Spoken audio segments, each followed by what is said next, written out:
Miranda Devine is a writer for Australia's Sunday Telegraph, which is apparently a comical publication, and she wrote an article on a guy named Jake Bellardi, who was an Australian man who joined ISIS. Now, her theory is that he joined ISIS because he's an atheist.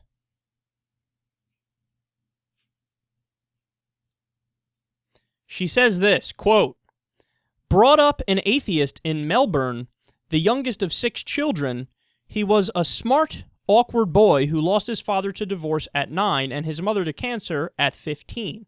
He was taught to believe in nothing and ended up a fanatical believer in something very bad. His life is a warning of the inevitable trajectory of the West's cultural nihilism." So I love Addicting Info's response to this. They said, quote, "If you're wondering, the number of atheists currently in ISIS is effectively 0. But yes, it is our fault. Why? Because something when he was a kid, he raised this way, blah, blah, blah, blah, whatever, blame atheists. Good argument, man. You know, when he was a kid, he also had a lot of those tropical sun juice boxes. So clearly, he had that, and then he joined ISIS. I blame them. I blame Tropical Sun. Sorry. He also ate ham sandwiches back in the day. He loved them. Ate them all the time. I guess ham sandwiches lead to radical jihad. You see this causation-correlation problem we have here? You learn about this on day 1 of sociology class. The idea of causation-correlation. And how you can't make a connection where there is no connection. They say that the rise in murder rate and rise in ice cream sales is linked perfectly. So if we're being stupid about it, we go, oh, God, you know, Haagen-Dazs, man, got to put them suckers out of business. They lead to murder. All this ice cream, it's just, we got to ban it. It's leading to murder. But that doesn't make sense. It doesn't make sense.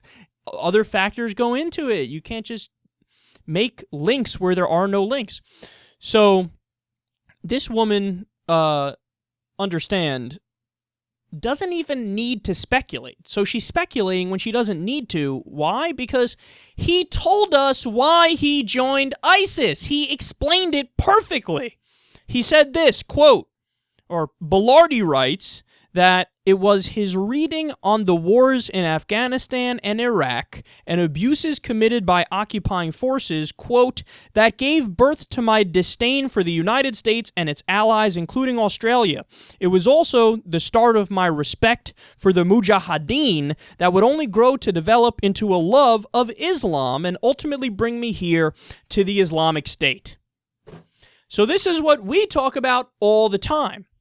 How in this guy's particular case, it was both terrible policy on the part of the West, which killed a lot of civilians, that led to sympathy in that area. So it was bad policy of the West and falling into a love for religious fundamentalism. So it's both the things we talk about all the time. Religious fundamentalism and the books themselves being a huge problem, especially when people literally interpret them, and also terrible foreign policy, which further radicalizes people.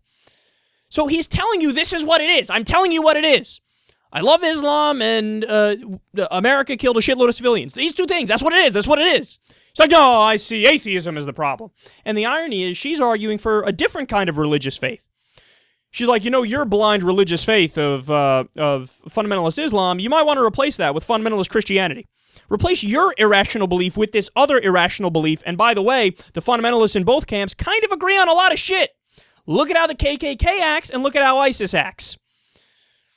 But I know, it's always the fault of the atheists. Why? Because we are bad by definition. We're bad by definition, so forget all your evidence, forget all your logic, forget all your intelligent discourse. Forget all that. The bottom line is, you even blame atheists for something that is the exact opposite by definition. A religious fundamentalist, by definition, is the opposite of an atheist. But who do you blame for religious fundamentalists? Atheists. Brilliant. Brilliant thought.